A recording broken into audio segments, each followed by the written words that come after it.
Welcome please to the JVG podcast, where these G's are gonna spread their seeds of knowledge about the league. It's flourishing with these funny catchers seem to be well read, esteemed and honest. Like the man himself, Jeff Van Gundy, they are high IQ, so cerebral and funny. So if you're on the bus, just border on the dunny, listen to the JVG NBA Tribute Show. Welcome to the Jeff Van Gundy Tribute Show here on the Deep 2 Podcast Network. My name is Marco. I'm joined as always by my co-host Lucas. Lucas, how are you? I'm well, Marco. I'll save my message for you for just a moment. But there's something we have to mention at the top of the podcast. Yeah. Since the last time we recorded, this happened since the last time we recorded, didn't it? Yeah. Kevin Porter Jr. was charged with assaulting his girlfriend, Kaiser Gondrezick, at a New York hotel. I'm sure you guys have all heard or read or have your own opinions about this, but we just thought it probably wasn't responsible for us to talk about anything in the NBA world before mentioning this. And yeah, the details are they're like very hard to read, and your thoughts just have to do with Kaiser, and it's just fucking bullshit. Like, there are what would you call them? Not so reputable sources saying that she was sleeping and she woke up to him beating her. By any stretch of, whatever the details are, it's just like completely inhumane. Yeah, 100%. And so far it seems like the NBA and the Rockets are having like the right response to this, as in the NBA is launching their own investigation. The Rockets have uninvited him from training camp.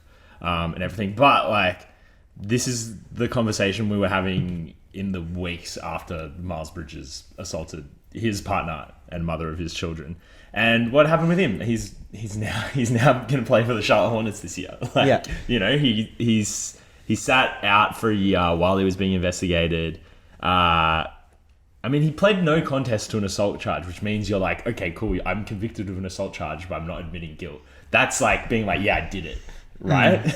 Yeah. And then the only punishment he gets is really, he was suspended for 30 games, 20 games was deemed to have been fulfilled by him sitting out last year. So he's just going to miss 10 games. Ja Morant was suspended for 25 games for having a gun on Instagram, which isn't behavior we condone at all, but it's also, just so far removed from how horrible domestic violence is. I'm not super hopeful that the NBA is going to have the proper response to this. Yeah, and Ja's 25 game suspension, if we're scaling it against Bridges and Porter Jr., that should be the start. Yeah. That should be the very start. I would fucking love if Miles Bridges and Kevin Porter Jr. went to jail and never made any more money playing basketball for the rest of their lives. That would be how in these instances, what is justice? That is not even beginning to serve any sort of definition of justice.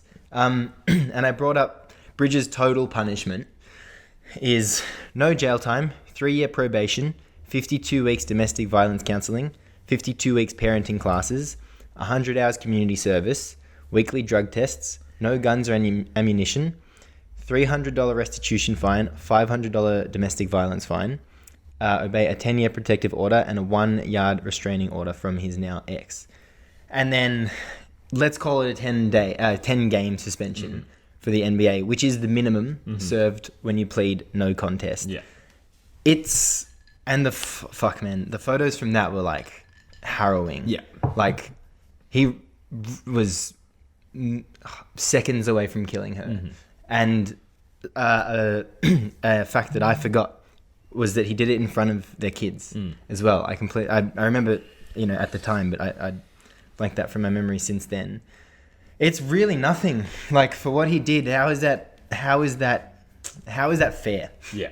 Yeah. And it's not much to say that these things are awful or that the NBA has an underwhelming response to it. But our good friend Dante Boffa of the Deep 2 says something that would be funny if it wasn't so bleak, which was the NBA is taking a tolerance approach to domestic violence, which is just I think just such evidence that it should be a complete no tolerance approach, that if there's any sort of whisper of this, you are just fully suspended. Like you are just, your contract is just completely voided. I think getting charged by the police with domestic violence and having like this sort of evidence, maybe, I don't know, these things just sadly so ever actually end up in like a meaningful conviction. But having that sort of like, just the fact that the charges have been laid against you and that you have like images of a woman who has been like severely beaten because of your actions, that should just be enough for you to never play in the NBA again. Yeah. And that's just like that's not the route they take.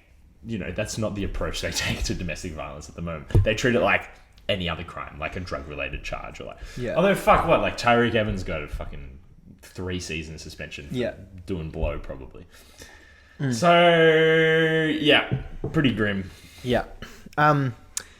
Here it says, Kevin Porter Jr. faces, I think it was set up to 7 years in prison. Miles Bridges faced up to 11, and we went through what happened to Bridges. But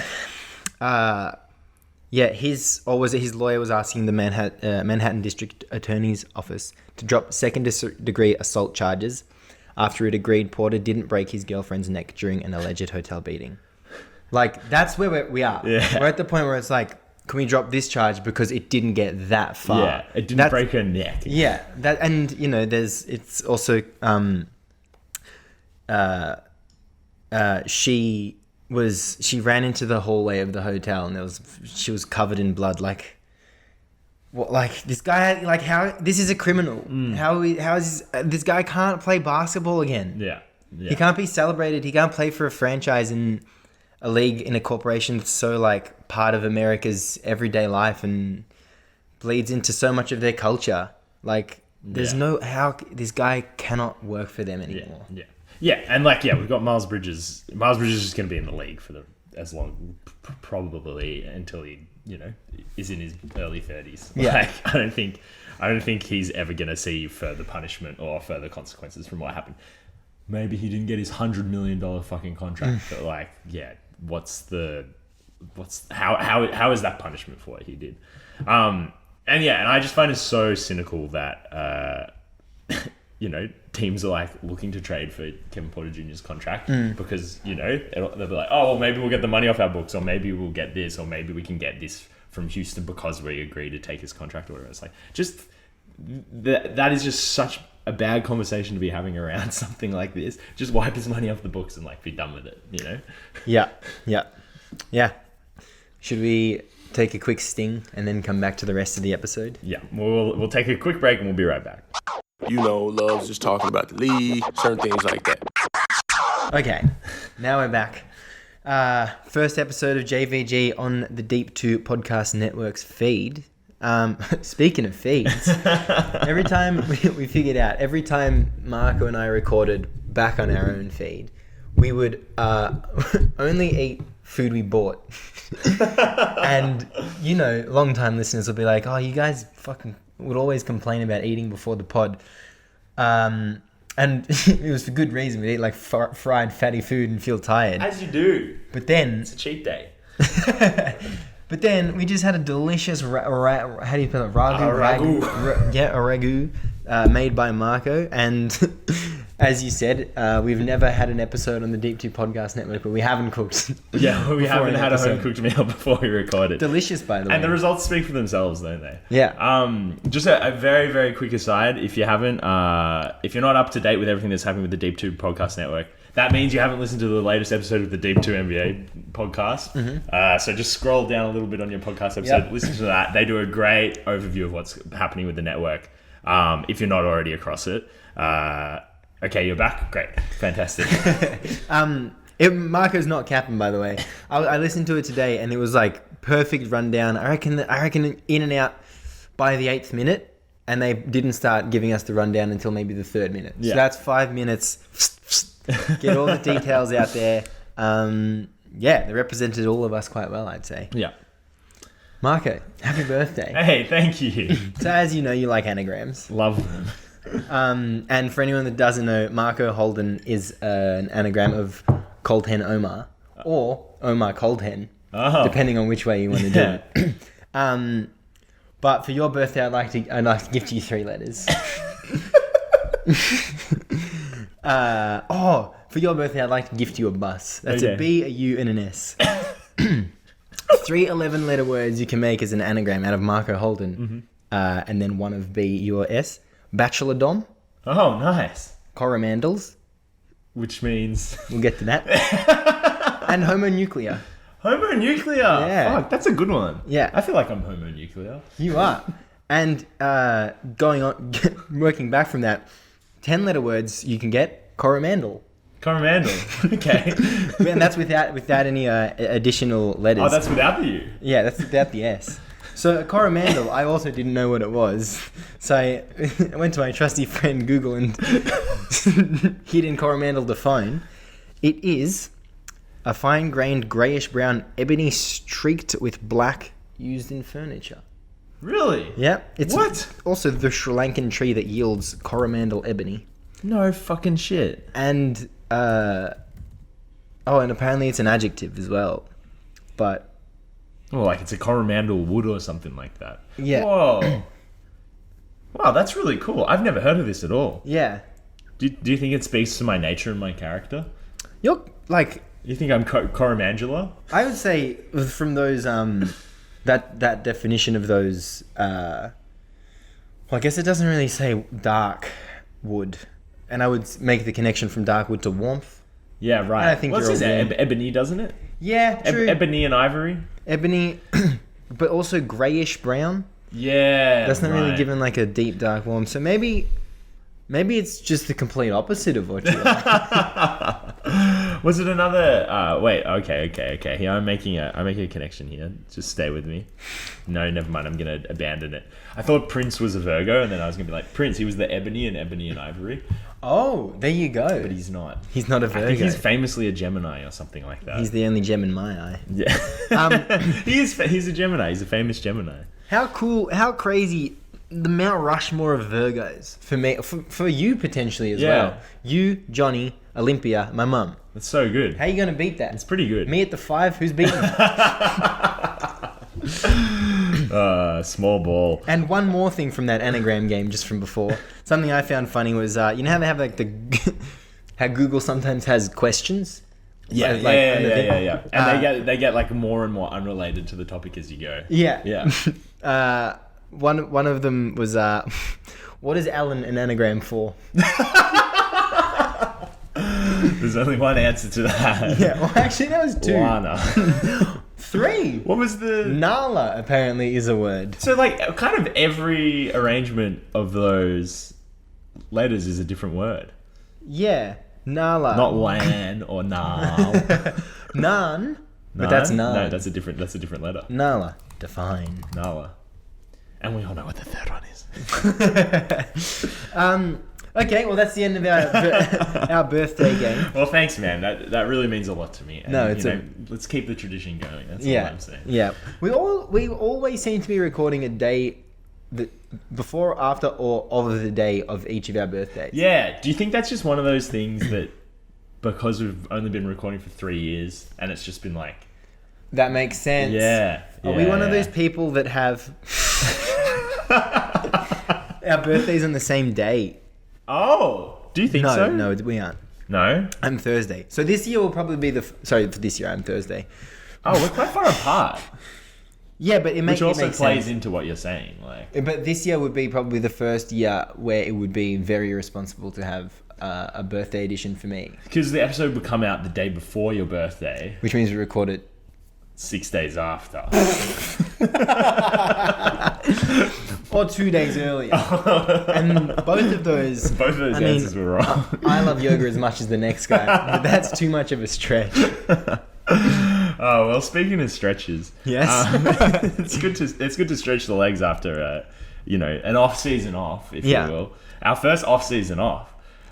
Truly it was. But like, as well as Lucas being away for pretty much the entire NBA playoffs, we were also both not looking at our phones for the entire NBA off season. Yep. So, I thought it would be a good idea if we went through, I guess, our favorite moments not necessarily the best, maybe in fact the worst, but just the most memorable moments from the NBA offseason. You know, of course, talking about all the moves, things that happened, but then also just like the dumb things that players say when they don't have basketball to keep their minds on.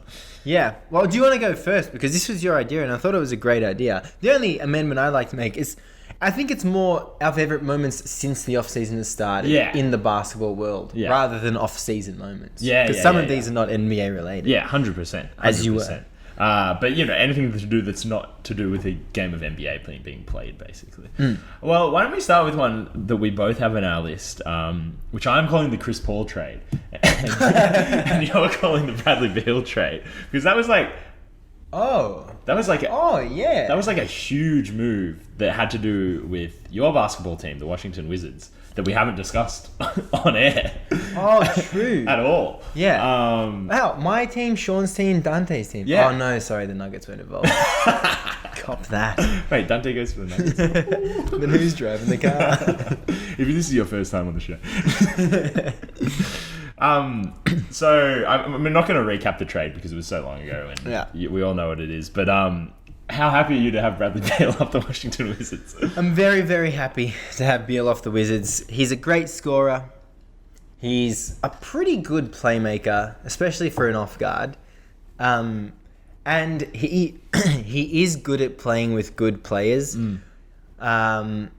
But man, he just never liked playing for Washington. Yeah. It was quite clear his heart wasn't in it. He made a lot of money off the organization, which is, you know, you got to good like I would have done the exact same thing. You take it every single time. Yeah. But man, he wasn't even dragging us into mediocrity every year. He was dragging us to just below mediocrity every year, which results in 9th overall pick after 9th overall pick after 9th overall pick, which results in Rui Hachimura and Denny Avdia and fucking Johnny Davis. I even forgot about him. Jesus. At least Bilal Koulibaly's looking different to those three guys already.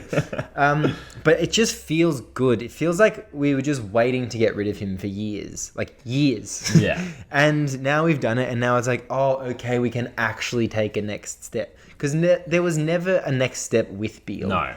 And, man, we got, 4 second-rounders and, I think, no firsts. No. We got a first from the Warriors. You got a 2030 lottery-protected first-round pick. Cheers. Which is like, yeah. It might be Johnny Davis. Again. And, like, if you were to have a borderline all-star with let's say he's got 4 all-star appearances on your team, and you were to get 1 lottery-protected first, you would probably be pretty pissed off at that. And I'm, like, chuffed. Yeah. It's just also, like, not just, like, the last 3 or 4 off-seasons, but, like, the last 3 or 4 Januaries.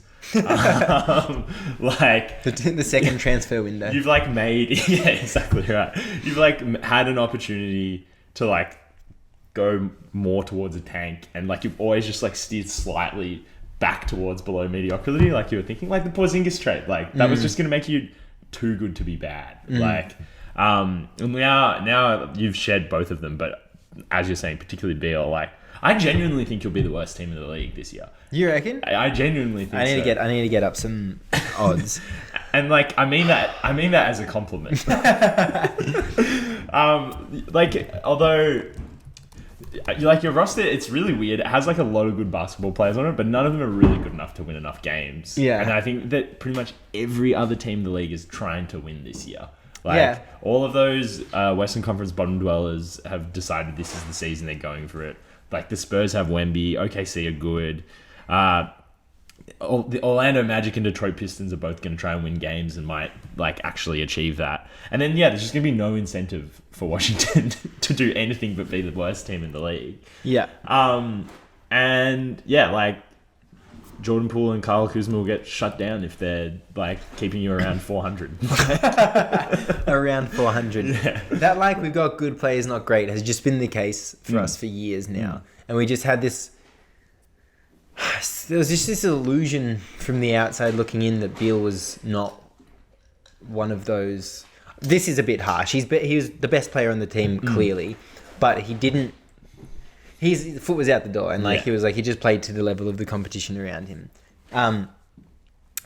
But yeah, like I've seen this before. Like when you just have good basketball players in the NBA, it looks good, and then when it comes time to win, you just lose. Yeah. Because the other team Yeah. has not only great basketball players, but like there's a few players in the league that are just winners. Yeah. Like I feel like Jimmy Butler, if he wasn't playing in the NBA, he would be playing something else and winning. Yeah, Like, yeah. I think the basketball is kind of like the secondary priority to him. He doesn't have like a natural basketball ability. He just has a natural winning at sports. Yeah. Like nature or something like Yeah, that. yeah. Like I feel like seriously, especially watching last year's playoffs, it was just like, oh, okay. So I am really good at basketball, and I'm like a freak of an athlete. How can I put those two things together to make other people lose? And we just don't have those people. And then, well, you've got Jordan Poole, who is like, he might be like the definition of the opposite. Like he's really Yeah. skilled at basketball. He has, you know, his bag is so deep he can't reach the fries at the bottom. But like he cannot win a basketball game to save his life without help around him. Like there is no way he's powering you to any win, even when he goes for 45 or 50. Like Yeah. you'll still lose those games. Do you reckon?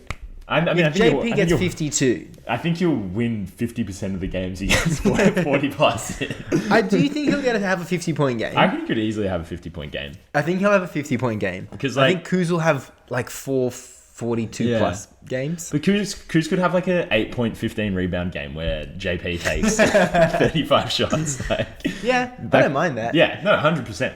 But neither of those things will help you win basketball games. Yeah. But it's good. It's just good. I think it's just good to commit to this at a point when like everyone else in the league is maybe 2 or 3 seasons ahead in their rebuild, and you can like Yeah. you can really dwell in, you know, developing your young players. You're always the team that the struggling championship contender goes to, you know, like at the trade deadline. You've got like 8 trade deadline guys on your roster at the moment. Yeah. Like, but Danilo Gallinari's there for some I reason. did Landry not even know Shamet, that. like Yeah. Tyus Jones. Yeah. These are all people who will have like, well, okay, maybe not Landry Shamet, but Yeah, like, I was. Yeah. but those types of players that people cough a first round pick up, like Yeah. for when they get desperate for whatever they need. You're gonna be the supreme destination for that for like 2 years. Yeah. You kind of alluded to it, but like, yeah, our timeline fits the field. Like for the past 3 years, the Magic, Rockets, not last year, but the season before that, OKC were trying to be bad. Last year, the Spurs were trying to be bad.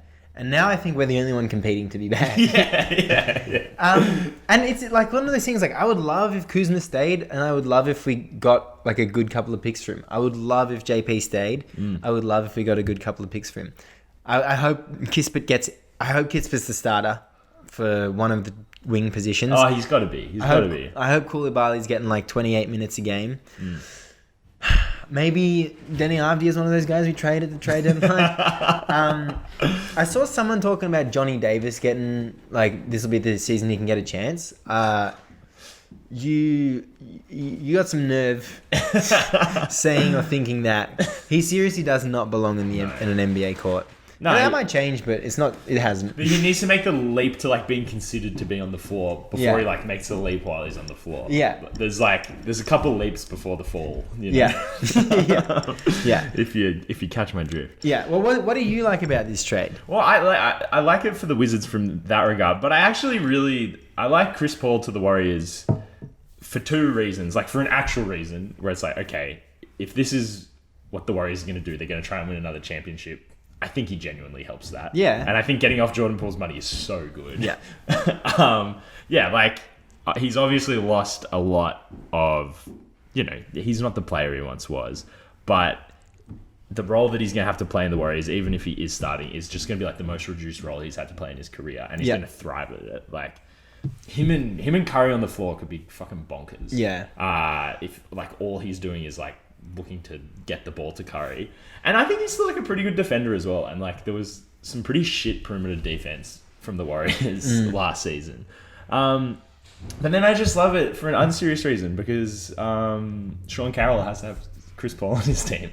That's really a great reason. Yeah. Yeah, I feel like the Warriors can put out this lineup of... and Steve Kerr will do it. Paul, Curry, Wiggins, Draymond, Looney. And 3 of those guys are really smart basketball players. I think Wiggins is a kind of smart basketball player. And I think Looney is between kind of and really smart. But Looney and Wiggins are so opportunistic. And like that blending of approach to basketball, I just think will look so like... It'll be like they'll be... Whether it's a home or an away game, the crowd will just be silent. Like they'll drain the life from the game. It won't be fun for their opponents. Their opponents will be like, "What can we do? That guy's 6 foot barely. That guy's 6'3". Why can't we beat them? Why can't we shit over them? This guy, the guy they have helping on the weak side, is 6'6". Why can't our 7 foot center just dunk all over him? And I just think they'll have like patches of like really interesting basketball where you're like, I don't really know what's happening that's good right now for the Warriors, but they're on a 12-2 run over 8 minutes. They'll just slow the pace down. I might be wrong about the pace thing actually, but I just he's a completely different look from Jordan Poole, and he's kind of the completely different look they needed to have. Yeah, and he's a point guard that they haven't had for a very long time either. Like, the type of Curry is like a one-of-a-kind point guard, and then Draymond Green kind of is like another play initiator. That's an entirely different look from what Chris Paul gets you. And yeah, to just add that wrinkle to your offense is crazy. Like, for an offense that already has like so many looks, that has so many ways of like getting people open, of getting people looks at the rim, to add another thing to that is just absolutely nuts. And yeah, like you don't have to worry about the money or the cost or anything because of the situation the Warriors are in, where it's like, well, you have to run the distance with this team until they're all too old to play basketball anymore. Yeah. I think we should move on to another one. Speaking of anagrams of Alan, Lana Rhodes' boyfriend. Nice. This is actually top of your list. Bruce Brown. Yeah. Inked off on a 2-year, $45 million deal with the Indiana Pacers. You take it away. This is yours. Yeah, I mean, I just picked this because I thought all the trades that the big teams made this offseason fucking underwhelmed me. Like your Porzingis and your Bradley Beals and things like that. I was just like, whatever. I don't really like that. And so for like someone who played such good basketball in the NBA Finals to get like a contract that is worth, so it's a team option the second year, but they said this on the Deep too. The first year is worth more money than all of the money he's made in his career so far put together. So for someone who like has played such fun, interesting, positive basketball, to be rewarded with a contract is just a big feel good. And it doesn't feel like one of those ones, like I think on Indiana he will have a bigger role, but it doesn't feel like one of those contracts. It doesn't feel like a Jeremy Grant situation where he's going there because he wants to, average 15 points a game or anything like that. Like he's going to play a bigger role, but he's going to play whatever role they need him to play on that team. And I think he's just like a really, really good complement to Halliburton. Like good perimeter defender. He can back up point guard for him if he needs to. Like he's going to find him on the cut like so often. And yeah, I really, really like the fit of Bruce Brown in Indiana as well. Yeah. Looking up and down the Pacers roster, first of all, Isaiah Wong, I've never heard of this guy before, but he is a two-way player for the Pacers. Shout out. Then it just looks like they're not going to be able to play a bad game. They're not going to be able to have a bad game. Nembhard, Bruce Brown. They also have a Kendall Brown. I'm not going to include him in that. Sorry, Kendall. Miles Turner, Jordan Nwora. I really love Jordan Nwora, but actually I'm going to take him off the list. But I love his prospects as like a wing scorer. He could be your ninth. If he's the ninth player in this list that you rattle off, it's pretty good. If we can get to 8, then I'll put him in at 9. So Buddy Hield is now 4. Benny Matt. Isaiah Jackson, who, again, another one of those like opportunistic bigs. It's just a 100%. Fucking handful. 100%. Just annoying to play against. TJ McConnell, Tyrese Halliburton, Aaron Naismith. I'm not counting Daniel Tice or Obi Toppin, but that's 9, which means Jordan Nwora can be at number 10. And Bruce Brown is just like that, like dry needling. He'll just like undo any knot that this team is ever in. And that's just the role he's played in most of his situations so far. He could be throwing a lob to Isaiah Jackson, or he could be catching a lob like Isaiah Jackson. He's that sort of player. Damn. Obi Toppin, he could be okay on this team. Like, if he plays 18 minutes a game and just, like, sprints the length of the floor every time Tyrese Halliburton has the ball, he'll do that one thing that he's good at.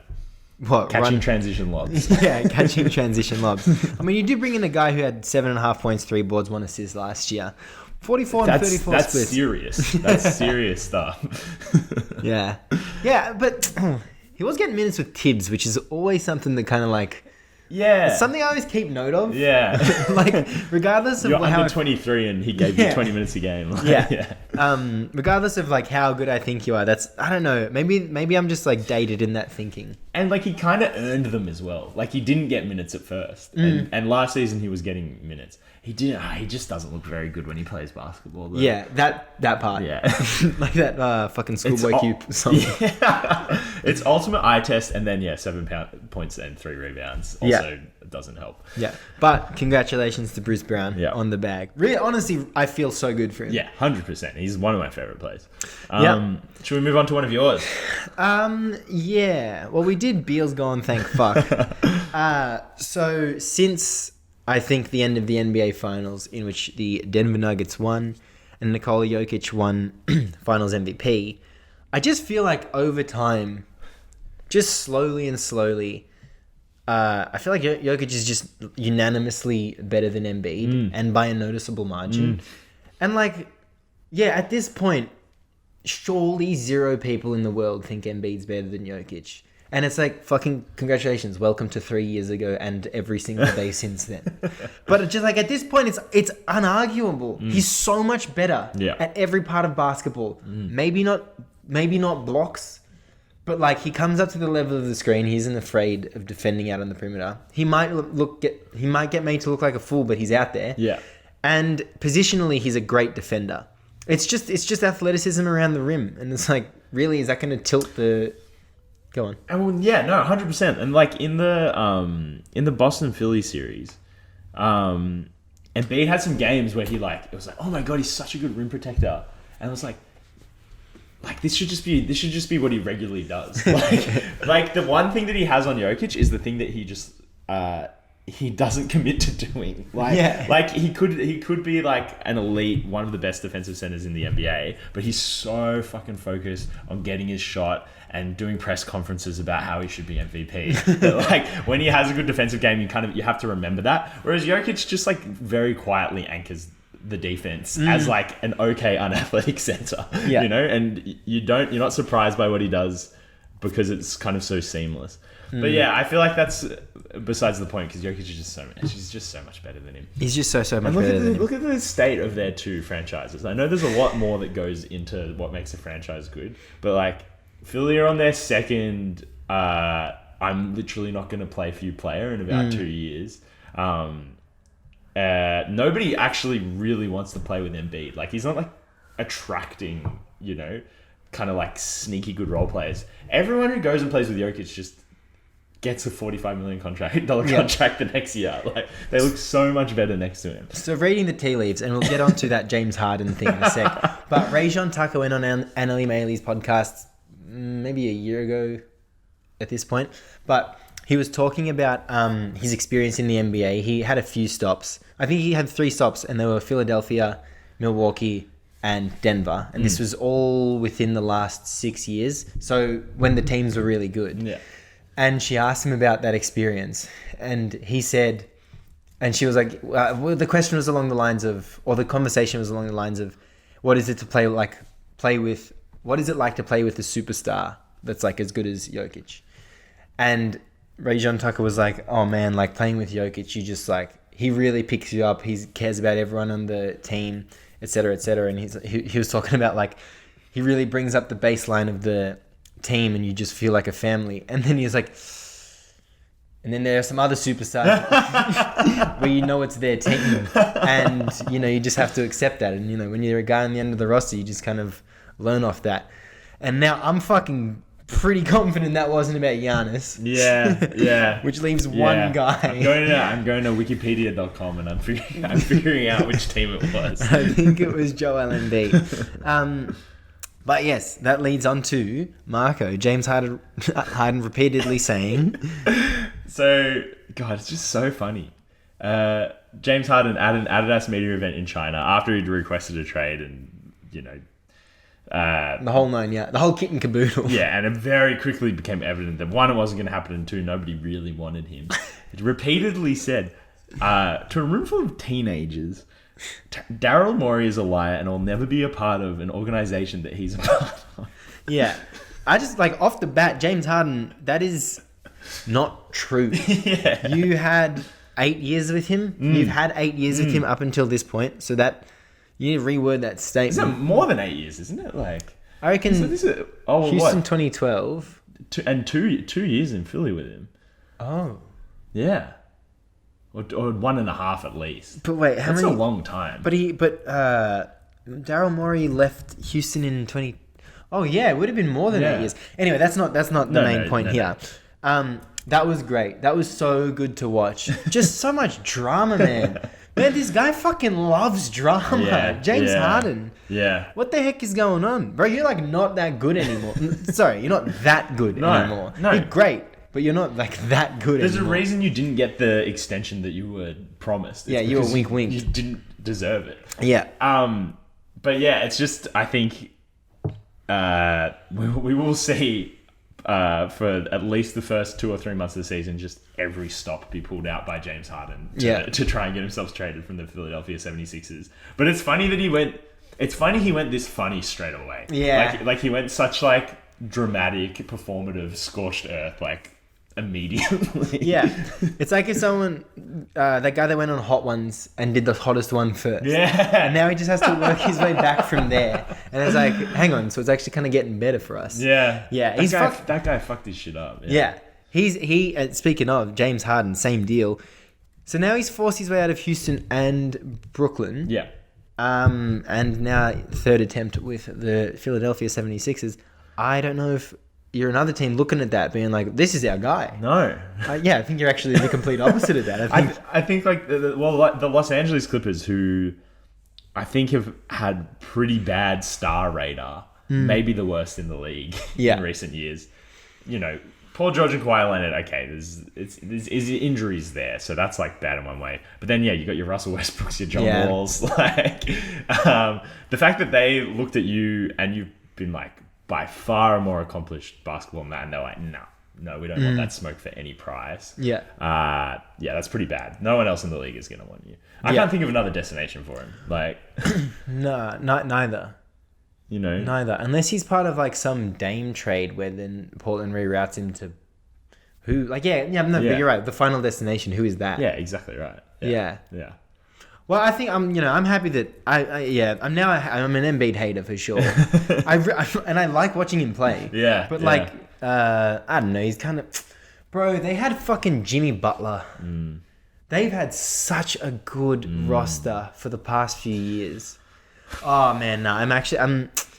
They're never going to be as good as they were. They're now on the way down. Also, Embiid's 29. Yeah. Turning 30 pretty soon. Yeah, and bad back. Oh yeah, and fucking bad noggin. No mindset mentality. Oh, absolutely no mindset mentality. Trademark that. Bleep that out. All right. Well, the other one I had was like similar vein to my last one. About Jokic unanimously, noticeably being better than Embiid. Ant is so much better than Cat. Like, so much better. It's glaring. It's staring me in the face. And I've said here, I don't think it's unanimous. I think that might be a longer-term conversation in the basketball world, in the NBA world, I should say. But everyone that disagrees with me is a fucking dumbass. How old do you think Karl Anthony Towns is? 26. And how old do you think Anthony Edwards is? 22. Anthony Edwards is 22. Karl Anthony Towns is 27. Oh, damn. And Happy birthday, Kat. 15th of November, 1995. That sounds like one of my friends' birthdays. He is, he's already better than him. And he's 5 years younger and 5 seasons less experienced than him. Yeah. And you're right. Like, it's not like one of those, like, oh, if Ant can just, like, maximize his game and do that. It's like he's really almost there. And it's probably more going to be situation than anything else that, like, dictates how well he does as a basketball player. I'm not saying he's, like, a LeBron James at 22 or anything like that. But, like, he's, like, the next rung down for a 22-year-old where it's like, yeah, get this guy in the right room with the right coach and he'll win a championship pretty soon. Whereas Cat's been in, like, he's had a lot of running mates so far and none of them have worked. Yeah. Like, no one has played well with him. Yeah. Yeah, Ant is in like that rare company of like just get him the ball and get out of the way. Yeah. And he'll dunk on anyone. Yeah. He'll jump through and over anyone. Like the way he moves is not. If you can stand out as an athlete in the NBA, that is fucking ridiculous. Like they're all like, you know, I'm not going to break any news here, but like they are professional athletes getting paid, 8-figure contracts to do that stuff, and he makes them look slow. Yeah. 100%. So yeah, I just think that was it's a bit more cathartic than anything else. Well, I think it segues nicely into another one of our off-season highlights, which is like, this isn't one of my highlights, but the way he played at FIBA was also like, he was actually the only good thing about the American team. Even when they were blowing out Italy or whatever, you weren't like, man, it's so good Mikal Bridges is like getting his shot off, or like, man, like the defensive connection between Cam Johnson and Jaren Jackson Jr. is just, newsflash, it wasn't there at all, actually. It was like, oh wow, no, Anthony Edwards like doesn't need anyone else on the court to score at the moment. And yeah, it's FIBA, like you're not going up against the same pedigree that you're going up in the NBA, but for him to stand out on like the worst American international performance since 2004, something like that. Whenever they got bronze or something. Yeah, exactly. They didn't get a medal at the last World Cup either. Like, oh no shit. Yeah, these guys are bums. Yeah, washed. That was the one nice thing for the Americans at FIBA. The not so nice thing about the Americans at FIBA, which was one of my highlights, was Jonas Valanciunas absolutely sunning Jaren Jackson Jr. While playing for Lithuania. And Lithuania going 9 from 9 from 3 to start that game. That was absolutely bonkers. Was that the group stage or the second group stage? It was in the second group stage. That's right. And the US had already won their first game in the second group stage. If you're not keeping up at home, don't worry. I wasn't either. And then, they went up against Lithuania and they didn't look great. Like, their offense looked shaky. They were just letting open shots go up. And then it just helped Lithuania so much that they scored their 9 first threes. It was just absolutely bonkers. First of all, when do you think that game was? How many weeks, months, years ago? 2 weeks ago? Yeah, bang on. Damn. Lithuania, after 5 minutes of play, never lost the lead. Yeah. After that. Yeah. God, actually no. I've opened up the box score because I don't remember this game at all. It's one of those ones where it's like every single Lithuanian player had between 2 and 3 made threes, except for Jonas Valanciunas, who was 1 from 1. But yeah.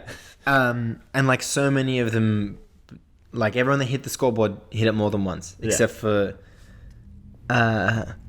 well, he doesn't even have a fucking profile on his Servetus. Yeah, which nice. that name seems familiar. I feel like he might have been in the NBA. Anyway, that's so besides the point. Servetus is like Smith in Lithuania. Don't worry about it. It's like Smith over there. What was he doing? So he was just eating Jaren Jackson Jr. Because right here it says he had 4 baskets.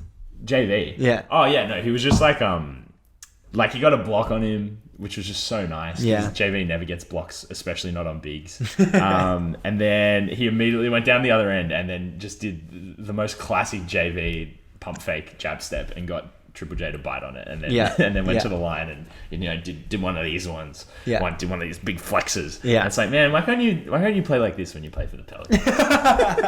He cares about that badge. It's the question on everybody's lips. And where did the points come from for the US in this game? You had 10 from Ingram, 14 from Bridges, 14 from Brunson, single digits for everyone else except Anthony Edwards had 35. Yeah, and he was fucking like at the end. It was like, America were trying to lose this game, except for Anthony Edwards. Yeah, like he really wants to win this game. Yeah.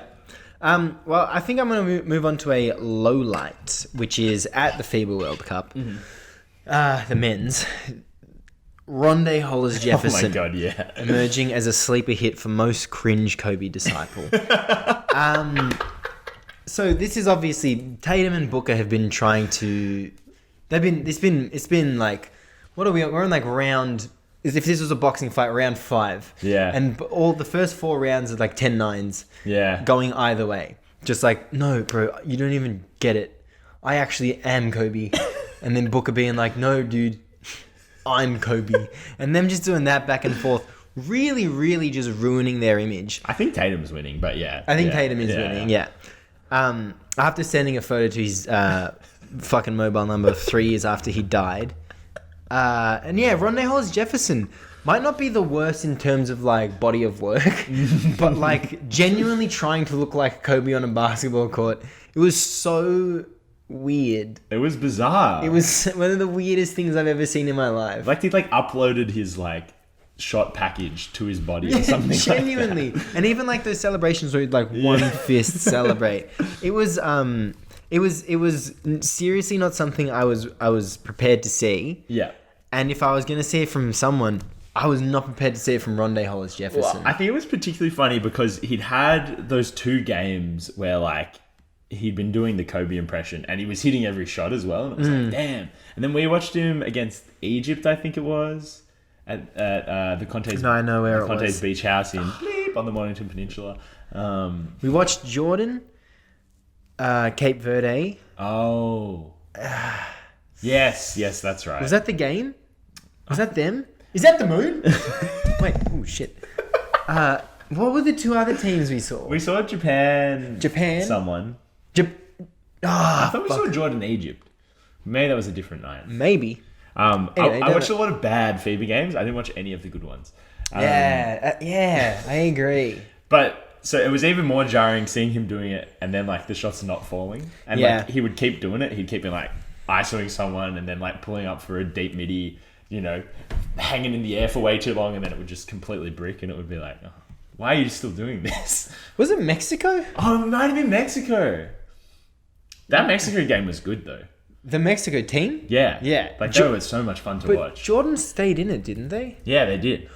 Wait a second. But from the big, not from Rondé Hollis-Jefferson. Yeah, dude. Yeah, Yeah. yeah. Wait, did Mexico have the Tavares? Willie Tavares? Yes. Yeah, okay. It's all coming back to me now. Yeah. Mexico 93, Jordan 80. September 2nd, 2020. Where were you when? Yeah. And then Nottingham Forest beat Chelsea 1-0. That's right. Oh, that was good. Yeah. Even for a bad soccer game. That was a really bad game. Man, something that the NBA could learn from every other sport. How to broadcast the game. Even that bad soccer game. We were in and out in less than 2 hours. Yeah. Like FIBA, the WNBA, you know, these sports shouldn't take longer than 2 hours, yet the NBA is clocking 2 hours 25 for a 48-minute game. It should be a rule if it's a bad game as well. It's like they just kill it early. Yeah. Like, shorter timeouts, no ad breaks. Yeah. Mercy rule for the viewers. Yeah, exactly right. Yeah. Just shoot me in the fucking head. Yeah. There you go. And what did Kobe have to say about this? Do you want to? Are there any of these you really want to roll off before we get out of here? I want to mention the Asia Wilson 53-point game because that was really cool. So if you don't know, while the NBA is not happening, the WNBA is happening. Basketball is back, folks. The Las Vegas Aces, my team had, literally the most dominant season of any WNBA team ever. Yeah. They went, was it 34-6? Is that the final? It was 36-4. No. It was. I think 34-6. 40 times point. Oh wait. 85. Oh no. It was 34-6. 34-6. Yeah. You know, without Candace Parker for pretty much all of it as well. Yeah. Asia Wilson has had she's going to be the MVP. Like she's just so dominant. It was crazy. In a team where there is usually a lot of balance, she was like particularly dominant. Yeah. And that culminated in her record equaling 53-point game against the Atlanta Dream, which equals podcast favorite Elizabeth Cambage. Oh, it equals. Yeah, I thought equals. I thought she better. No, she was really ruining the 21st free throw that she missed. Oh my gosh. But yeah, 53, 7 rebounds, 4 blocks. You'll be surprised to hear no assists. 16 of 23 shooting, 20 of 21 from the free throw line. Just Jesus. absolutely bonkers. Just one of those players who, at the moment, if you're in the paint with her as a defender or an attacker, you can't do anything. Like, there's just actually nothing you can do. In one of their playoff games, in one of the games against the first game against the Chicago Sky, she had a play where she got 2 blocks in like a second and then went down the other end and caught a lob and missed it and then caught her own rebound and scored. So she's just fully unstoppable and capped it off with literally a legendary performance. And they beat the Dream 112 to 100 in this game. Mm-hmm. Do you think that is... do you reckon that's... an Aces 12-point win, do you reckon that's above or below their average game? I want to say below. It's below. So Aces' average game is a point differential of 12.5. That's crazy, isn't it? Yeah. So this is a bad game for them. Yeah, they're just letting it cook, man. Well, if you want to hear more WNBA chat, me and Marco are going to jump over to the first ever episode of the W Basketball Show, and the structure of that episode will be a little intro by me. Then I had the privilege and pleasure of interviewing Maddie Rocci of the Southside Flyers, and that will run for about 20 minutes, and then it's going to cut to me and Marco again talking about the first, I think, three days of games in the WNBA playoffs. So yeah, we'll talk about that more then. Marco. And maybe you've already listened to it as well. Who knows? Oh, you might have actually already You listened. might have already listened to it. But if you haven't, jump over there now. Yeah. It's so easy. You just got to scroll up or down on your favorite podcasting app. It truly is that easy. So I guess we'll see you there. Yeah, see you there. Hey, really good to ring in the Deep 2 Podcast Network era with this episode. Yeah. It's fun, man. Yeah. Well, I'll see you in about a minute. All right, ciao. Bye.